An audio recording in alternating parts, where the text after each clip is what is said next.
যে আমাদের গাড়ি লাগানো আছে বন্ধুরা,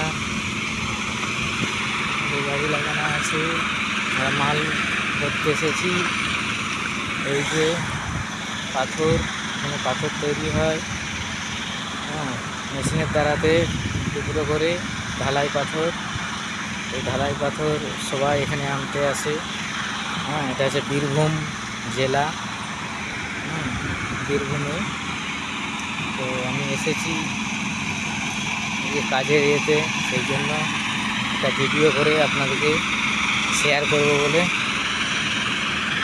আজকে এই পর্যন্তই।